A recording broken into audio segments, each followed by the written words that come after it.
आज छोटी दिवाली है और धनतेरस का पर्व भी है और हम आप सबको इसकी बहुत बहुत शुभकामनाएं देना चाहते हैं। दिवाली की बहुत बहुत बधाई आपको देना चाहते हैं। दिवाली खुशियों का त्यौहार है, दिवाली रोशनी का त्यौहार है और रोशनी की कुछ ऐसी ही शानदार तस्वीरें आज अयोध्या से आई हैं। उत्तर प्रदेश के मुख्यमंत्री योगी आदित्यनाथ ने आज राम जन्मभूमि पहुंचकर रामलला की पूजा की है और ऐसी मान्यता है कि आज ही के दिन अयोध्या में भगवान राम का राज्याभिषेक किया गया था, जब वो वापस रावण का वध करके अयोध्या लौटे थे। आज पहली बार रामलला के मंदिर में 11,000 दिए जलाए गए हैं। राम मंदिर के शिलान्यास के बाद पहली बार श्री राम जन्मभूमि परिसर में ऐसी दिवाली मनाई गई है। इसी अस्थाई मंदिर में रामलला फिलहाल विराजमान है और यहीं पर श्री राम मंदिर का निर्माण चल रहा है। अयोध्या में सरयू नदी के 24 घाटों पर 5,84,000 से ज्यादा दिए जलाकर दीपोत्सव की शुरुआत हुई है और वर्ष 2019 के दीपोत्सव कार्यक्रम में 4 लाख से ज्यादा दिए जलाए गए थे और इस वर्ष ये एक नया रिकॉर्ड बन गया है और ये शानदार तस्वीरें हम आपको आज अयोध्या से दिखा रहे हैं।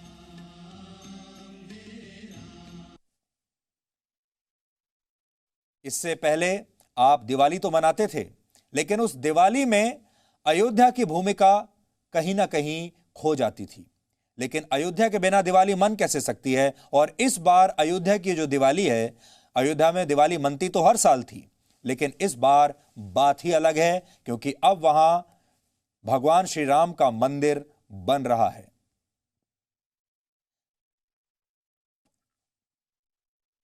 तो अगर अयोध्या के मामले में देखें तो ये दिवाली बिल्कुल अलग है, ये दिवाली बिल्कुल निराली है। ऐसी दिवाली अयोध्या ने इससे पहले कभी नहीं देखी, दुनिया ने भी ऐसी दिवाली इससे पहले कभी नहीं देखी। ये दिवाली क्यों अलग है, आपने कभी सोचा है इस बारे में? शायद आपने सोचा भी नहीं होगा। इस बार की दिवाली अब आप सोचकर देखिए, अपने दिमाग पर जोर डालकर देखिए। इस बार की दिवाली बिल्कुल अलग है। ऐसी दिवाली हमने अपने जीवन काल में कभी नहीं देखी। और इस दिवाली पर, यह दिवाली इस बात को लेकर नहीं है कि आपका घर आपके पड़ोसी से ज्यादा जगमगा रहा है। यह दिवाली इस बारे में भी नहीं है कि आपके पास कितने तरीके की मिठाइयां हैं, आपने कितने शानदार व्यंजन अपने घर में बनाकर रखे हैं, आप अपने घर में कितनी महंगी मिठाइयां और व्यंजन बनाकर रखे बैठे हुए हैं। यह दिवाली इस बारे में भी नहीं है कि आपके पास पहनने के लिए बाकी लोगों के मुकाबले कितने महंगे और शानदार कपड़े हैं। ये दिवाली इस बात को लेकर भी नहीं है कि आपने इस बार इस दिवाली पर कितनी ज्वेलरी खरीदी है, कितना सोना चांदी खरीदा है या आपके पास कितना धन है। क्योंकि आजकल आप देखते हैं दिवाली में यही कुछ तो आपको देखने को मिलता है। दिवाली पर आपको ये पता चलता है किसके पास कितना धन है। दिवाली पर आपको ये पता चलता है कि किसका घर बाकियों से ज़्यादा जगमगा रहा है।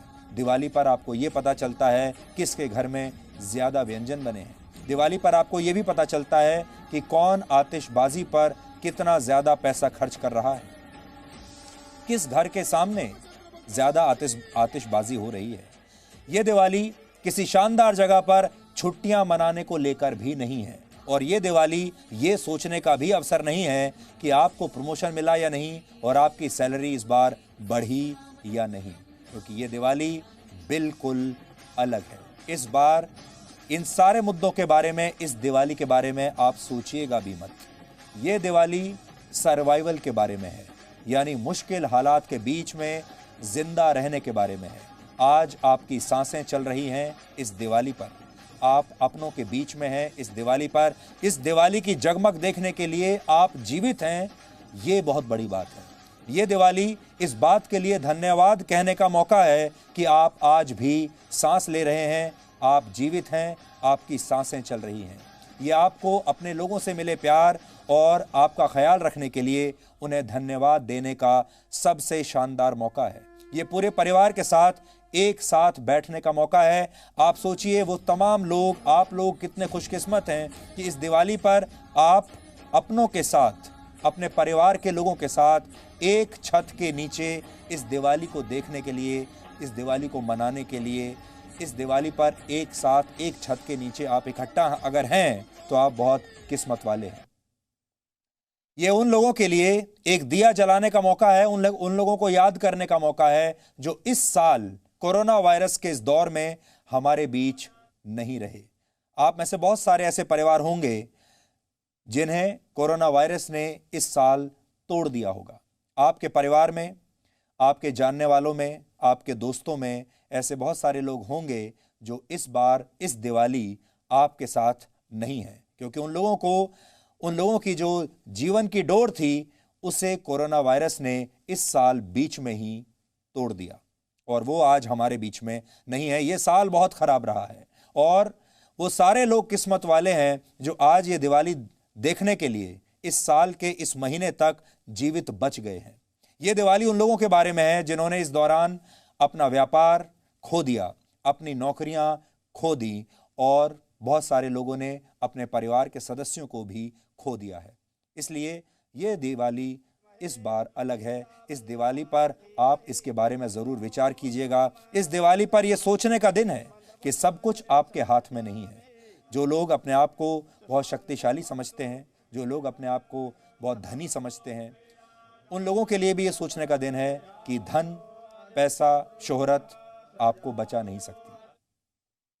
ये दिवाली इस बात को लेकर आशावान होने का मौका है, इस बात को लेकर आश्वस्त होने का मौका है कि आपका आने वाला कल ज्यादा स्वस्थ और ज्यादा खुशहाल होगा। और हम इसी सोच के साथ आपको दिवाली की आज बहुत बहुत शुभकामनाएं देना चाहते हैं और उम्मीद करते हैं कि अब दिवाली के बाद एक नए अध्याय की शुरुआत होगी।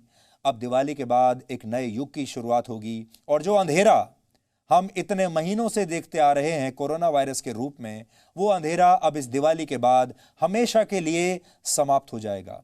इसलिए आप अपने लिए तो प्रार्थना कीजिए, अपने परिवार के लिए कीजिए, अपने समाज, अपने दोस्तों के लिए कीजिए और दुनिया में जितने भी लोग रहते हैं आज आप सब के लिए प्रार्थना कीजिए कि ये दिवाली के बाद जो समय आएगा वो सब के लिए शुभ हो, आपके लिए शुभ हो, आपके देश के लिए शुभ हो।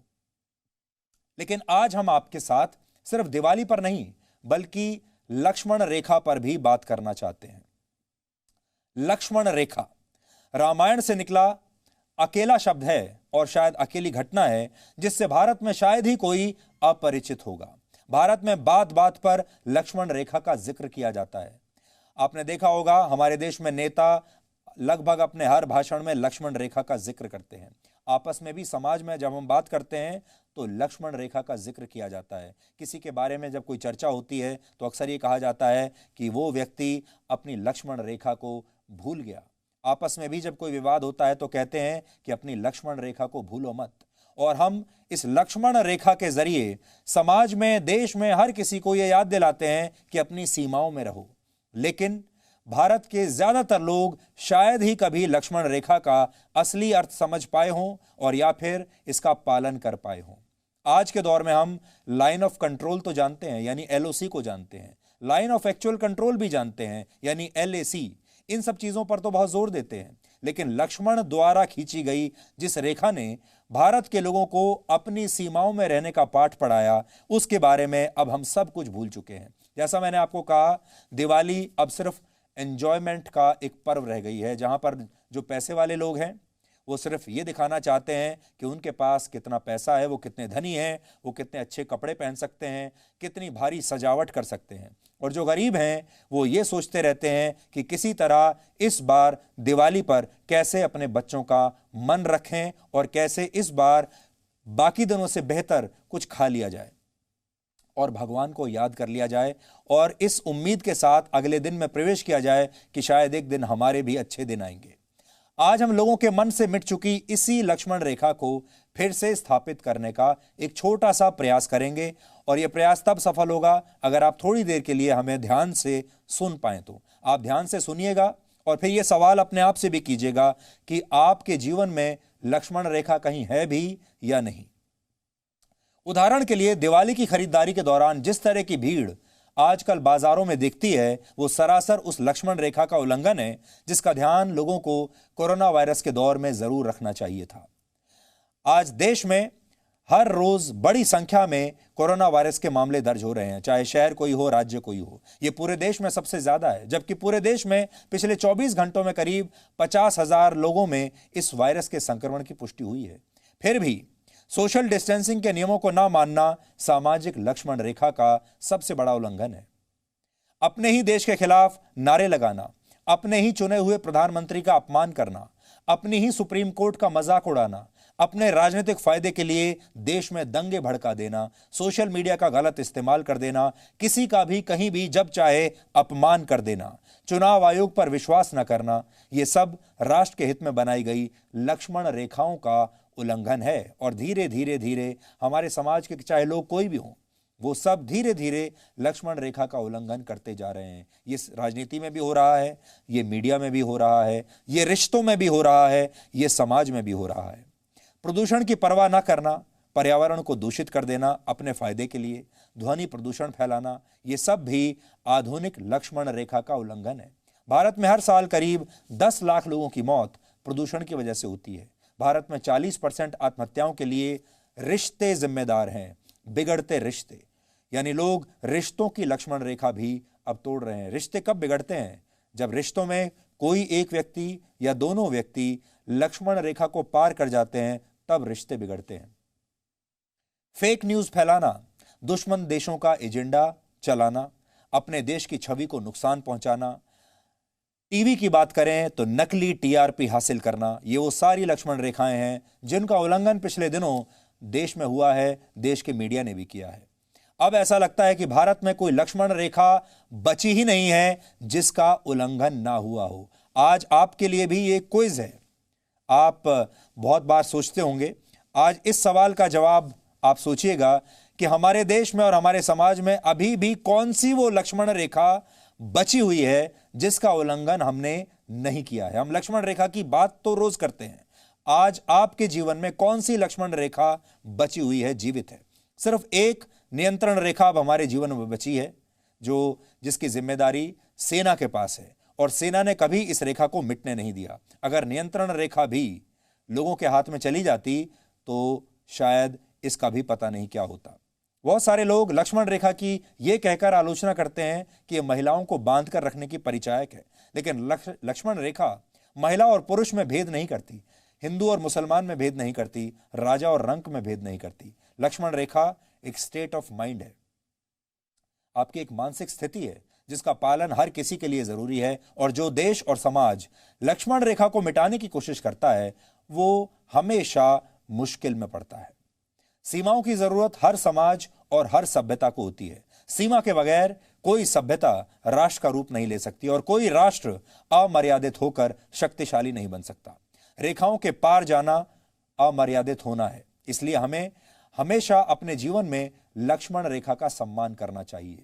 सीमा में रहना कमजोर होने की निशानी नहीं है, बल्कि ये संयम का प्रतीक है। और संयम उस व्यक्ति के अंदर होता है जो बलशाली होता है, जो वीर होता है, वही संयम रखता है। जो मजबूत होता है वही संयम रखता है, और संयम से बड़ा कोई अस्त्र या कोई शस्त्र होता ही नहीं।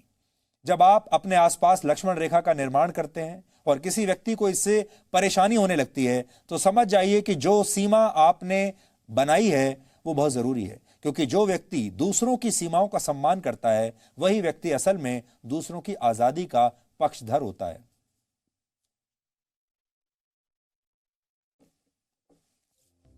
और इसके बारे में पढ़ने के लिए आज हमने महर्षि वाल्मीकि द्वारा लिखी गई रामायण और तुलसीदास द्वारा लिखी गई श्री रामचरितमानस का अध्ययन किया है। दोनों इस वक्त मेरे हाथ में है, देखिए।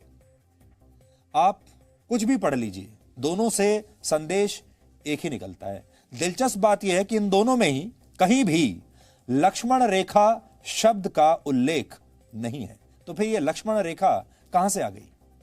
लेकिन इन दोनों में जिस अरण्य कांड का जिक्र है उसमें यह बताया गया है कि जब देवी सीता ने लक्ष्मण से कहा कि वो जंगल में जाकर अपने भाई राम को ढूंढें, तो पहले लक्ष्मण इसके लिए तैयार नहीं हुए, लेकिन सीता के बार बार आग्रह करने के बाद वो इसके लिए तैयार हो गए। और जाने से पहले उन्होंने मंत्रों के जरिए सीता की कुटिया के चारों ओर एक सुरक्षा घेरा बना दिया और उनसे कहा कि वो इस घेरे से बाहर ना निकले। लेकिन रावण साधु का भेष बनाकर भिक्षा मांगने आया। सीता ने रावण को भिक्षा देने के लिए इस घेरे को पार कर लिया और रावण ने उनका अपहरण कर लिया।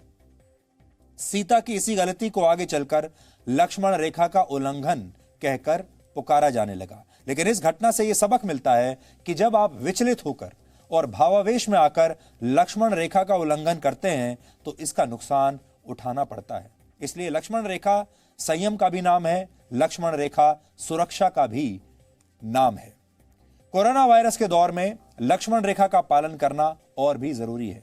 सोशल डिस्टेंसिंग एक ऐसी ही लक्ष्मण रेखा है जिसका पालन न करके आप न सिर्फ अपना बल्कि दूसरों का भी नुकसान करते हैं, और यह नुकसान हमारे देश में खुलेआम हर पल हर सेकंड हो रहा है। अगर आप बाजारों में जाएंगे तो फिर रामचरितमानस से हमने क्या सीखा? मिनिमलिज्म को आप नए दौर की लक्ष्मण रेखा कह सकते हैं। इसका अर्थ है अपने आसपास सिर्फ उतनी ही भौतिक चीजों को जमा करके रखना जितने की आपको जरूरत है। जब आप इस लक्ष्मण रेखा को लांघते हैं तो आप न सिर्फ गैर जरूरी चीजों से घिर जाते हैं बल्कि दूसरे की देखा देखी भौतिक वस्तुएं जमा करने की आपकी आदत आपको कर्ज में भी डुबा सकती है या आपको एक अलग ही दुनिया में लेकर जा सकती है। दूसरे की प्राइवेसी का सम्मान करना और अपनी प्राइवेसी की रक्षा करना भी लक्ष्मण रेखा का पालन करना ही है। आज हम आपके साथ सिर्फ दिवाली पर नहीं बल्कि लक्ष्मण रेखा पर भी बात करना चाहते हैं। लक्ष्मण रेखा रामायण से निकला अकेला शब्द है और शायद अकेली घटना है जिससे भारत में शायद ही कोई अपरिचित होगा। भारत में बात बात पर लक्ष्मण रेखा का जिक्र किया जाता है। आपने देखा होगा हमारे देश में नेता लगभग अपने हर भाषण में लक्ष्मण रेखा का जिक्र करते हैं। आपस में भी समाज में जब हम बात करते हैं तो लक्ष्मण रेखा का जिक्र किया जाता है। किसी के बारे में जब कोई चर्चा होती है तो अक्सर ये कहा जाता है कि वो व्यक्ति अपनी लक्ष्मण रेखा को भूल गया। आपस में भी जब कोई विवाद होता है तो कहते हैं कि अपनी लक्ष्मण रेखा को भूलो मत। और हम इस लक्ष्मण रेखा के जरिए समाज में, देश में हर किसी को यह याद दिलाते हैं कि अपनी सीमाओं में रहो। लेकिन भारत के ज्यादातर लोग शायद ही कभी लक्ष्मण रेखा का असली अर्थ समझ पाए हों और या फिर इसका पालन कर पाए हों। आज के दौर में हम लाइन ऑफ कंट्रोल तो जानते हैं यानी LOC को जानते हैं, लाइन ऑफ एक्चुअल कंट्रोल भी जानते हैं यानी LAC।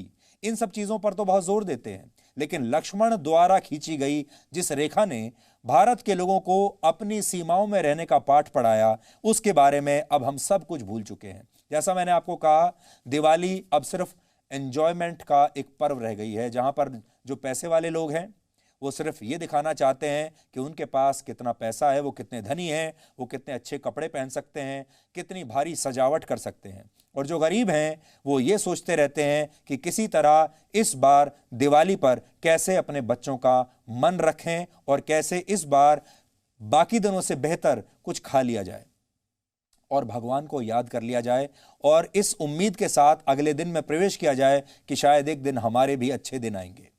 आज हम लोगों के मन से मिट चुकी इसी लक्ष्मण रेखा को फिर से स्थापित करने का एक छोटा सा प्रयास करेंगे, और यह प्रयास तब सफल होगा अगर आप थोड़ी देर के लिए हमें ध्यान से सुन पाएं। तो आप ध्यान से सुनिएगा और फिर यह सवाल अपने आप से भी कीजिएगा कि आपके जीवन में लक्ष्मण रेखा कहीं है भी या नहीं। उदाहरण के लिए, दिवाली की खरीदारी के दौरान जिस तरह की भीड़ आजकल बाजारों में दिखती है वो सरासर उस लक्ष्मण रेखा का उल्लंघन है जिसका ध्यान लोगों को कोरोना वायरस के दौर में जरूर रखना चाहिए था। आज देश में हर रोज बड़ी संख्या में कोरोना वायरस के मामले दर्ज हो रहे हैं, चाहे शहर कोई हो, राज्य कोई हो। ये पूरे देश में सबसे ज्यादा है, जबकि पूरे देश में पिछले 24 घंटों में करीब 50,000 लोगों में इस वायरस के संक्रमण की पुष्टि हुई है। फिर भी सोशल डिस्टेंसिंग के नियमों को ना मानना सामाजिक लक्ष्मण रेखा का सबसे बड़ा उल्लंघन है। अपने ही देश के खिलाफ नारे लगाना, अपने ही चुने हुए प्रधानमंत्री का अपमान करना, अपनी ही सुप्रीम कोर्ट का मजाक उड़ाना, अपने राजनीतिक फायदे के लिए देश में दंगे भड़का देना, सोशल मीडिया का गलत इस्तेमाल कर देना, किसी का भी कहीं भी जब चाहे अपमान कर देना, चुनाव आयोग पर विश्वास न करना, ये सब राष्ट्र के हित में बनाई गई लक्ष्मण रेखाओं का उल्लंघन है। और धीरे धीरे धीरे हमारे समाज के चाहे लोग कोई भी हों, वो सब धीरे धीरे लक्ष्मण रेखा का उल्लंघन करते जा रहे हैं। ये राजनीति में भी हो रहा है, ये मीडिया में भी हो रहा है, ये रिश्तों में भी हो रहा है, ये समाज में भी हो रहा है। प्रदूषण की परवाह न करना, पर्यावरण को दूषित कर देना अपने फायदे के लिए, ध्वनि प्रदूषण फैलाना, ये सब भी आधुनिक लक्ष्मण रेखा का उल्लंघन है। भारत में हर साल करीब 10 लाख लोगों की मौत प्रदूषण की वजह से होती है। भारत में 40% आत्महत्याओं के लिए रिश्ते जिम्मेदार हैं, बिगड़ते रिश्ते, यानी लोग रिश्तों की लक्ष्मण रेखा भी अब तोड़ रहे हैं। रिश्ते कब बिगड़ते हैं? जब रिश्तों में कोई एक व्यक्ति या दोनों व्यक्ति लक्ष्मण रेखा को पार कर जाते हैं, तब रिश्ते बिगड़ते हैं। फेक न्यूज फैलाना, दुश्मन देशों का एजेंडा चलाना, अपने देश की छवि को नुकसान पहुंचाना, टीवी की बात करें तो नकली टीआरपी हासिल करना, ये वो सारी लक्ष्मण रेखाएं हैं जिनका उल्लंघन पिछले दिनों देश में हुआ है, देश के मीडिया ने भी किया है। अब ऐसा लगता है कि भारत में कोई लक्ष्मण रेखा बची ही नहीं है जिसका उल्लंघन ना हुआ हो। आज आपके लिए भी ये क्विज है। आप बहुत बार सोचते होंगे, आज इस सवाल का जवाब आप सोचिएगा कि हमारे देश में और हमारे समाज में अभी भी कौन सी वो लक्ष्मण रेखा बची हुई है जिसका उल्लंघन हमने नहीं किया है। हम लक्ष्मण रेखा की बात तो रोज करते हैं, आज आपके जीवन में कौन सी लक्ष्मण रेखा बची हुई है, जीवित है? सिर्फ एक नियंत्रण रेखा अब हमारे जीवन में बची है, जो जिसकी जिम्मेदारी सेना के पास है, और सेना ने कभी इस रेखा को मिटने नहीं दिया। अगर नियंत्रण रेखा भी लोगों के हाथ में चली जाती तो शायद इसका भी पता नहीं क्या होता। बहुत सारे लोग लक्ष्मण रेखा की यह कहकर आलोचना करते हैं कि यह महिलाओं को बांध कर रखने की परिचायक है, लेकिन लक्ष्मण रेखा महिला और पुरुष में भेद नहीं करती, हिंदू और मुसलमान में भेद नहीं करती, राजा और रंक में भेद नहीं करती। लक्ष्मण रेखा एक स्टेट ऑफ माइंड है, आपकी एक मानसिक स्थिति है जिसका पालन हर किसी के लिए जरूरी है। और जो देश और समाज लक्ष्मण रेखा को मिटाने की कोशिश करता है वो हमेशा मुश्किल में पड़ता है। सीमाओं की जरूरत हर समाज और हर सभ्यता को होती है। सीमा के बगैर कोई सभ्यता राष्ट्र का रूप नहीं ले सकती और कोई राष्ट्र अमर्यादित होकर शक्तिशाली नहीं बन सकता। रेखाओं के पार जाना अमर्यादित होना है, इसलिए हमें हमेशा अपने जीवन में लक्ष्मण रेखा का सम्मान करना चाहिए। सीमा में रहना कमजोर होने की निशानी नहीं है, बल्कि ये संयम का प्रतीक है। और संयम उस व्यक्ति के अंदर होता है जो बलशाली होता है, जो वीर होता है, वही संयम रखता है। जो मजबूत होता है वही संयम रखता है, और संयम से बड़ा कोई अस्त्र या कोई शस्त्र होता ही नहीं। जब आप अपने आसपास लक्ष्मण रेखा का निर्माण करते हैं और किसी व्यक्ति को इससे परेशानी होने लगती है, तो समझ जाइए कि जो सीमा आपने बनाई है वो बहुत जरूरी है, क्योंकि जो व्यक्ति दूसरों की सीमाओं का सम्मान करता है वही व्यक्ति असल में दूसरों की आजादी का पक्षधर होता है। और इसके बारे में पढ़ने के लिए आज हमने महर्षि वाल्मीकि द्वारा लिखी गई रामायण और तुलसीदास द्वारा लिखी गई श्री रामचरितमानस का अध्ययन किया है। दोनों इस वक्त मेरे हाथ में है, देखिए। आप कुछ भी पढ़ लीजिए, दोनों से संदेश एक ही निकलता है। दिलचस्प बात यह है कि इन दोनों में ही कहीं भी लक्ष्मण रेखा शब्द का उल्लेख नहीं है। तो फिर यह लक्ष्मण रेखा कहां से आ गई? लेकिन इन दोनों में जिस अरण्य कांड का जिक्र है उसमें यह बताया गया है कि जब देवी सीता ने लक्ष्मण से कहा कि वो जंगल में जाकर अपने भाई राम को ढूंढें, तो पहले लक्ष्मण इसके लिए तैयार नहीं हुए, लेकिन सीता के बार बार आग्रह करने के बाद वो इसके लिए तैयार हो गए। और जाने से पहले उन्होंने मंत्रों के जरिए सीता की कुटिया के चारों ओर एक सुरक्षा घेरा बना दिया और उनसे कहा कि वो इस घेरे से बाहर ना निकले। लेकिन रावण साधु का भेष बनाकर भिक्षा मांगने आया। सीता ने रावण को भिक्षा देने के लिए इस घेरे को पार कर लिया और रावण ने उनका अपहरण कर लिया। सीता की इसी गलती को आगे चलकर लक्ष्मण रेखा का उल्लंघन कहकर पुकारा जाने लगा। लेकिन इस घटना से यह सबक मिलता है कि जब आप विचलित होकर और भावावेश में आकर लक्ष्मण रेखा का उल्लंघन करते हैं तो इसका नुकसान उठाना पड़ता है। इसलिए लक्ष्मण रेखा संयम का भी नाम है, लक्ष्मण रेखा सुरक्षा का भी नाम है। कोरोना वायरस के दौर में लक्ष्मण रेखा का पालन करना और भी जरूरी है। सोशल डिस्टेंसिंग एक ऐसी ही लक्ष्मण रेखा है जिसका पालन न करके आप न सिर्फ अपना बल्कि दूसरों का भी नुकसान करते हैं, और यह नुकसान हमारे देश में खुलेआम हर पल हर सेकंड हो रहा है। अगर आप बाजारों में जाएंगे तो फिर रामचरितमानस से हमने क्या सीखा? मिनिमलिज्म को आप नए दौर की लक्ष्मण रेखा कह सकते हैं। इसका अर्थ है अपने आसपास सिर्फ उतनी ही भौतिक चीजों को जमा करके रखना जितने की आपको जरूरत है। जब आप इस लक्ष्मण रेखा को लांघते हैं तो आप न सिर्फ गैर जरूरी चीजों से घिर जाते हैं, बल्कि दूसरे की देखा देखी भौतिक वस्तुएं जमा करने की आपकी आदत आपको कर्ज में भी डुबा सकती है या आपको एक अलग ही दुनिया में लेकर जा सकती है। दूसरे की प्राइवेसी का सम्मान करना और अपनी प्राइवेसी की रक्षा करना भी लक्ष्मण रेखा का पालन करना ही है। अगर आप सोशल मीडिया और इंटरनेट पर अपने डेटा की सुरक्षा को लेकर सजग नहीं हैं और सही गलत की लक्ष्मण रेखाएं लांघते हैं तो आप मुश्किल में पड़ सकते हैं। आपने देखा होगा आजकल सोशल मीडिया में तो कोई लक्ष्मण रेखा है ही नहीं। सोशल मीडिया पर लोग किसी के बारे में कुछ भी लिखते हैं, किसी भी तरह के शब्दों का प्रयोग करते हैं, आपत्तिजनक भाषा का प्रयोग करते हैं, बात बात पर लोगों का अपमान करते हैं। तो फिर लक्ष्मण रेखा कहां गई? इसी तरह अपने स्वार्थ के लिए दूसरों की निजता को भंग न करना भी बहुत जरूरी है।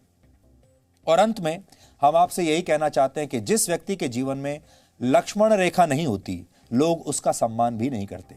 इसलिए इस रेखा को अपनी कमजोरी नहीं बल्कि अपनी ताकत बनाइए और लक्ष्मण रेखा को अपने जीवन में वापस लेकर आइए, क्योंकि आपके जीवन में, आपके समाज में लक्ष्मण रेखा की इस समय सबसे ज्यादा आवश्यकता है।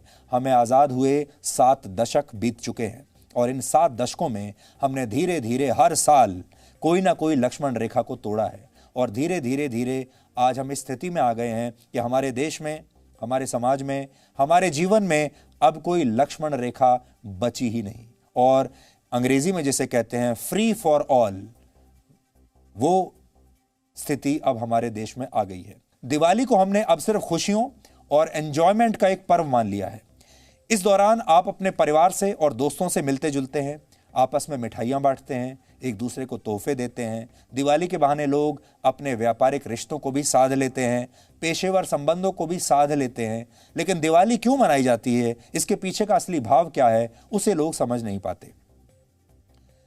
दिवाली के दिन ही भगवान राम रावण पर विजय प्राप्त करके अयोध्या लौटे थे और श्री राम को आदर्श पुरुष माना जाता है, इसलिए उन्हें मर्यादा पुरुषोत्तम भी कहते हैं। लेकिन आज जो हम पर्व मना रहे हैं उसमें ना तो श्री राम दिखाई देते हैं, ना ही मर्यादा दिखाई देती है। इससे पहले तो अयोध्या भी दिखाई नहीं देती थी। आज अच्छी बात यह है कि अयोध्या आपको दिख रही है, क्योंकि अयोध्या में आज शानदार तरीके से दिवाली मनाई जा रही है। भगवान राम ने जिस राम राज्य की स्थापना की थी उसके केंद्र में मर्यादाओं का सम्मान था। भगवान राम जीवन भर मर्यादाओं का सम्मान करते रहे, उनका पालन करते रहे और इसलिए वो मर्यादा पुरुषोत्तम कहलाए। लेकिन क्या अयोध्या में दिवाली और राम मंदिर बना लेने के बावजूद हम आज के परिप्रेक्ष्य में राम राज्य की स्थापना कर सकते हैं? रावण को युद्ध में हराने के बाद श्री राम सीता और अपने भाई लक्ष्मण के पुष्पक विमान से अयोध्या पहुंचे और उनका विमान सरयू नदी के किनारे उतरा। भगवान राम के अयोध्या आगमन की खुशी में ही दिवाली मनाई जाती है और दिए जलाए जाते हैं। लेकिन क्या आप जानते हैं आज उसी अयोध्या का एयर क्वालिटी इंडेक्स क्या है? आज अयोध्या का AQI 150 के आसपास है और ये साफ हवा के पैमानों से 4 गुना ज्यादा दूषित है। यानी अयोध्या में आज जो वायु है वो बहुत दूषित है। आज अगर भगवान राम अयोध्या लौटे होते तो क्या करते? आज अगर राम होते और प्रशासनिक दृष्टि से दिल्ली को अपनी राजधानी बना लेते तो शायद वो अपने पुत्रों से यानी लव और कुश से यही कहते कि पुत्र तुम अयोध्या में ही रहो, क्योंकि दिल्ली का AQI अयोध्या से भी बहुत खराब है, अब दिल्ली जाने की जरूरत नहीं है। पिछले कुछ दिनों से दिल्ली में हवा की गुणवत्ता तय पैमानों से 6 से 10 गुना ज्यादा दूषित हो चुकी है। यह भी हो सकता था कि भगवान राम अपने पुत्रों को किसी पहाड़ी इलाके के गुरुकुल में डाल देते ताकि उन्हें प्रदूषण का सामना नहीं करना पड़ता। भगवान राम आज के दौर में अगर अपने परिवार के साथ दिवाली मनाने सड़क मार्ग से अयोध्या जाते तो शायद ट्रैफिक जैम की वजह से वो भाई दूज तक भी अयोध्या पहुंच नहीं पाते। इसलिए सबसे पहले राम राज्य की परिभाषा को समझिए। राम राज्य एक ऐसी राज्य व्यवस्था का नाम है जहां हर व्यक्ति धर्म का पालन करता है। यहां धर्म का अर्थ पूजा पद्धति से नहीं है बल्कि कर्म से है। जो व्यक्ति अपने कर्म को पूरी निष्ठा के साथ पूरा करता है वही वाकई में सच में धार्मिक व्यक्ति होता है। राम राज्य ऐसी कल्पना है जहां हर व्यक्ति पूरा जीवन आनंद के साथ बिताता है, राम राज्य में लोगों को रोग और बीमारियां परेशान नहीं करती और किसी को भी दीनहीन स्थिति में रहना नहीं पड़ता। रामायण के किरदारों को अगर आप देखें तो आपको सारे किरदार बिल्कुल स्वस्थ और बलशाली नजर आएंगे। लेकिन आज के भारत की स्थिति यह है कि भारत में करीब 8 करोड़ लोग डायबिटीज का शिकार हैं और 24% लोगों को यह बीमारी होने का खतरा बना हुआ है। दिवाली जैसे त्योहारों पर हम मीठा खाना नहीं भूलते, लेकिन रिश्तों की मधुरता हम हमेशा हर बार भूल जाते हैं। और कितनी बार, तो आप खुद अपने दिल से अगर पूछेंगे, आपके यहां पर जो लोग मिठाई लेकर आते हैं आपके घर, और आप जिनके घरों में मिठाई लेकर जाते हैं दिवाली के मौके पर, तोहफे लेकर जाते हैं, कई बार तो उनके मन में भी आपके लिए कोई प्रेम नहीं होता और आपके मन में भी उनके लिए कोई प्रेम नहीं होता, लेकिन फिर भी दिवाली पर एक दूसरे को मिठाई जरूर खिलाई जाती है। राम राज्य की एक महत्वपूर्ण बात यह है कि राम राज्य में रहने वाले लोग चरित्रवान होते हैं और वो अपने चरित्र को कभी दूषित नहीं होने देते। लेकिन आज के भारत के लोगों को भ्रष्टाचार और झूठ से कोई समस्या नहीं है, उन्होंने इसे अपना लिया है। पिछले साल एक सर्वे में भारत के 51% लोगों ने, यानी आधे लोगों ने रिश्वत देने की बात मानी और एक और सर्वे के मुताबिक भारत में नौकरी ढूंढ रहे 15% लोग अपने बायोडेटा में अपने बारे में झूठी और गलत जानकारियां देते हैं ताकि उन्हें नौकरी मिल जाए। राम राज्य में कोई भी व्यक्ति खाली नहीं बैठता, यानी इसमें आलस्य के लिए कोई जगह नहीं और सभी को पुरुषार्थ करना होता है और इसमें महिलाओं की भी पूरी भागीदारी होती है। लॉकडाउन के दौरान हुए एक सर्वे के मुताबिक वर्क फ्रॉम होम कर रहे 40% कर्मचारी अब काम पर लौटना ही नहीं चाहते, वो घर से ही काम करना चाहते हैं। राम राज्य में पर्यावरण की बात करें तो पर्यावरण हरा भरा होता है। आज की तरह प्रकृति का शोषण और दोहन नहीं किया जाता। पशु पक्षियों को भी पूरा सम्मान मिलता है और वो बिना किसी डर के विचरण कर पाते हैं। लेकिन भारत में लॉकडाउन हटने के बाद से प्रदूषण 80 से 100% तक बढ़ चुका है। पेड़ों और गाय जैसे पशुओं का विशेष ख्याल रखा जाता है राम राज्य में, क्योंकि इनसे जो चीजें हमें मिलती हैं वो न सिर्फ हमारी भूख मिटाती हैं बल्कि हमें स्वस्थ भी बनाती हैं। आज के दौर में कोरोना वायरस जैसे खतरे इसलिए हर दिन बड़े होते जा रहे हैं क्योंकि इंसानों ने प्रकृति और जीवों का सम्मान करना छोड़ दिया है। राम राज्य में पर्वतों का भी सम्मान होता है क्योंकि इनसे हमें खनिज पदार्थ मिलते हैं। राम राज्य में समुद्र का जल स्तर कभी सीमा से ज्यादा नहीं बढ़ता, जबकि आज ग्लोबल वार्मिंग की वजह से हर साल समुद्रों का जल स्तर बढ़ रहा है क्योंकि ग्लेशियर्स तेजी से पिघल रहे हैं। वर्ष 1993 से लेकर अब तक दुनिया भर के समुद्रों का जल स्तर 2.6 इंच तक बढ़ चुका है और इससे प्राकृतिक आपदाओं का खतरा है। यानी राम राज्य में ग्लोबल वार्मिंग का हल भी छिपा हुआ है। राम राज्य में नदियां और घाट साफ सुथरे थे, नदियों का पानी सीधे पीने लायक था।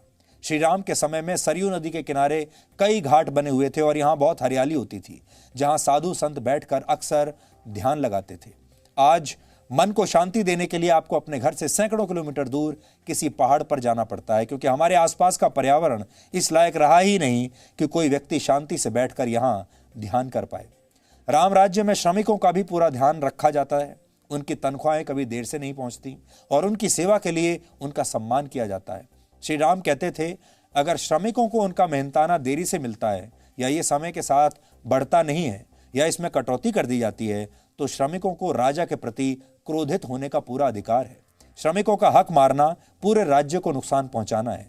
कोरोना वायरस के दौरान भारत में हर 5 में से 2 कर्मचारियों को सैलरी कट का सामना करना पड़ा और तीसरे व्यक्ति को अपनी नौकरी गंवानी पड़ी।